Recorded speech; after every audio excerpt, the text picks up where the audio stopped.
Welcome back to Fire Dragon, and we're here today with another Observer Block Minecraft tutorial. And what we have here today is a secret door using the Observer Block. There's probably much simpler ways to do this, but I'm using the Observer Block, and I built it to the best of my ability. But what we have here actually is just a small little cool thing that happens, or alarm system if you want it to be. But I just have tripwire hooks, or not hooks, I have string right over observer blocks, which go into those dispensers and do this, which I thought was pretty cool. But that's 100% not necessary, it's just something cool I added to it.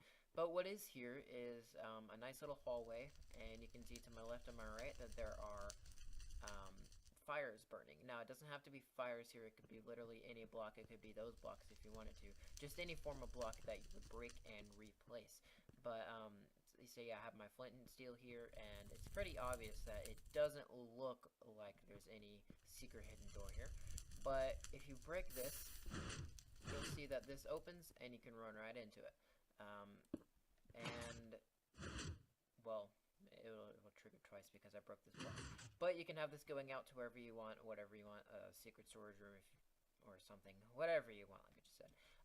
But the way to get back out of here, because it automatically closes, is by placing down a block here in order for it to detect, again, that you want out.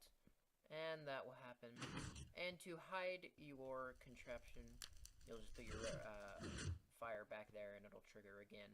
But, yeah, that's pretty much all there is to that. Alright, so you can see where we have a slightly large amount of redstone, but it is pretty simple, to be honest. What we have, just for a quick overview, we have the observer block detecting whenever the fire gets broken, sends it into this piece of redstone, which sends this into a repeater, which is being sent in to these two pistons. Whenever you send it into the block, both pistons will detect it, and whenever it gets turned off, both pistons will be turned off. And all four of those, or all six actually, of those pistons down there are sticky pistons. But I'm going to cover that back up, and you can see the redstone also goes around and down into here. This is this redstone torch. Actually, I slightly misinformed you. This observer block is going into this block, but it's not affecting this redstone. It does, but this redstone's always activated, so it doesn't actually affect it. The purpose isn't to affect that. It's to affect the repeater, which is affected by this redstone torch, which is what that observer block is detecting. But anyhow, this observer block here sends the signal across. If you had seen, there are two observer blocks here, so that way you don't have to have redstone going underneath or above. You can just have two observer blocks, and you could place a block there, but that'd be kind of pointless. But anyhow, you can go back up here and see this redstone torch is sending signal around here. It's not really sending a signal, it's just this observer block is detecting that there is a signal, and then whenever it changes to no signal, it will send an output, and whenever it changes back to a signal, then there will be an output. But anyway, this redstone torch is going into here to affect the pistons there. But what this observer block does is goes into this, which affects this specific redstone dust, and goes out into a pulse lengthener, which just lengthens the pulse, and it allows the pistons to be pulled out for a longer amount of time rather than instantly be pulled in and pushed back out. So yeah, and then it also sends the signal into this redstone torch, which, like I said, affects the pistons, and sends a signal over to this side in order to affect the pistons. And we need another redstone pulse extender here. Now, I believe I tried this before. You cannot really have another observer block taking a signal from this pulse lengthener and sending it over. It will just mess things up and have multiple signals that'll just cause the pistons to go wild. So it's just easier, at the least, to have a pulse lengthener right here. So it has the observer block detecting right there from that air block, which has another observer block behind it that you saw, sending it into this block and sending it into the rest of redstone. This strengthens the signal and also sends a delay, so that way it's it's not too quick for the comparators to pick up, which is the same as over here. That one has a delay as well. And then it lengthens the signal into this. This also has a delay, so that way the pistons are pulled out after these pistons are pulled out, so that way it can pull both those blocks back. If you know how piston things work, then that's not needed. Then you know how that works. But anyhow, it sends it up to here and turns off these 2 redstone torches, which are activating all 4 of those pistons. And then what we have over here, in order to re-trigger that, we have an observer block detecting this, and we have, you could use a tripwire if you wanted to, or not tripwire, but string. You can place down string, and it's going to detect that, but for the time being, whoops, sorry. Okay, what you can do is just have the string there, you'll run across it, and you'll be there pretty much by the time it's done extending, and that's how it works. And that's probably much easier than placing a block. I actually just thought of this, but so yeah, you can do that, which is much better. But anyway, either way, the observer block detects whenever you do that, sends a signal all the way back around, has a delay again to go into this. So it's like this, but from this area and into the pulse lengthener here, which again sends a signal over onto that side. Alright, so what you're first going to do is start by placing your observer block down and putting your fire right in front of it. First, safety hazard, I would not build your building out of wood or wool, because the fire will destroy it unless you're on a world or server that has the fire tick turned off. Just keep that in mind when building this structure. But, yeah, so go ahead and place that down. This will be your fireplace area, and it will have its little frame so that way you can't see stuff. But anyway, go ahead and do that and place down a redstone dust with a block on top of it, sending it in to a redstone repeater on 2 ticks. And my fire went away for no reason.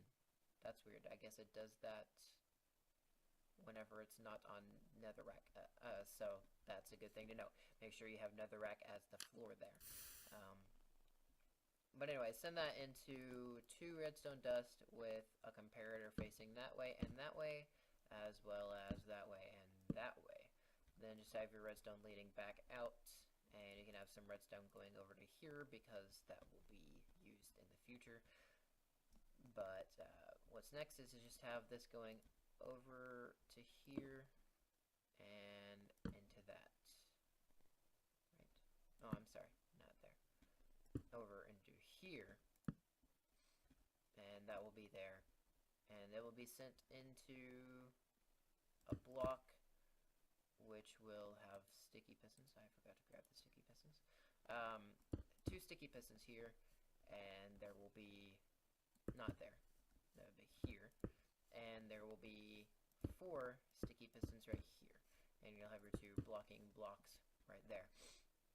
So if you haven't noticed yet, this is going to be your hallway right behind the pistons. Now make sure that you leave these 4 blocks empty, so that way the pistons can extend and grab those back whenever they need to, rather than pushing forward blocks and messing everything up. That would be bad. But the next part is to just take a couple of observer blocks, one detecting, from this way, and again from this way. So that way it sends a signal right through there. Okay, sorry, I am slightly incorrect. Move it back 1 more block, so that way you can put your, what? Oh, llama. Weird sounds from the llamas. But anyway, just have 2 blocks, and then your observer block behind the pistons. But after that, go ahead and surround your walkway, and place a block with a redstone torch right there. Okay, sorry. Again, edit this part just so that way it goes down to here and has the redstone right there, and there will be redstone ground level right there, touching the redstone torch. The reason why this one is elevated and the other ones are not, well, the other ones are not because that's how it works to get to your redstone. But this one is elevated because you don't want it interfering with that one, and if you don't have a block there, then that will go to that and mess with this, and you don't want that to happen. Just in case you're curious as to why. But go ahead and take out a couple of pieces of redstone and there and into the block. And on this side, that is pretty much all there is to it. Alright, now the next step is to go on the other side and place a block, a piece of redstone, and a repeater set to 2 ticks. Another piece of redstone, and do your pulse lengthener here, or extender, whatever you want to call it, and send out a signal a couple blocks away, and you can have 4 blocks there, and have a couple blocks there if you want. Have your redstone repeater here on 2 ticks as well, in order to make sure these go out, or pull back after these ones are already pulled back. And just place 2 redstone torches there, and place some redstone on all 4 of those blocks. Although it is not necessary to place 1 there, but if you want it to be aesthetically pleasing, you can have it there, but to be honest, this actually makes more sense. But the next step is to go ahead and place yourself an observer block right here, detecting this block 1 space away from the other observer block, and place it into a block, and have it go on the side with redstone. Have a redstone repeater extending or strengthening that pulse, and just send it along this wire, and have another redstone repeater right here on 2-tick delay. That will replicate this over here, and also it will help to increase the strength of your wire. Depending on how far away you end up having this detection block, you might want to mess with it so you get the perfect timing whenever running through it, so that way that's already pulled out and it's about to close. But anyway, the last step is to just place that string or whatever you're wanting to do with that there, and build out the hallway, and this will be wherever your room wants to be. And you can go ahead and see this working by finishing up this outside hallway. Now it does need to be a kind of long hallway here because you want to hide all this redstone. But what you could do is just have it on the corner of your room or something. Of course, that's where the piston's going to pull stuff out. You could have it on the corner of your room here and do that if you want to, but for now I'm not going to do that. But anyhow, so go ahead and place your flint and steel down, and that'll change some stuff. And now, something that I just now thought of, because of if you don't have netherrack on the bottom, that will eventually burn out. You can place it down, you'll run through, and then eventually it will burn itself out. So, like that. And so you can run back through whenever it's burnt out, but that would cause a lot of issues with timing.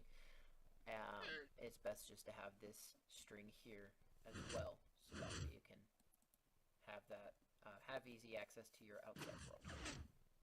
And you can also place blocks here, so that way you can have your hallway normal. So again, it is best to have netherrack here, and have netherrack here, and just have your fire burning indefinitely there. And you place your fire, wait for that to go back, and it will be a completely flush secret door room type thing. And you'll destroy it, you'll go in, and you'll do whatever you want. So thank you guys for watching, and I'll see you in the next Minecraft Observer Block tutorial update.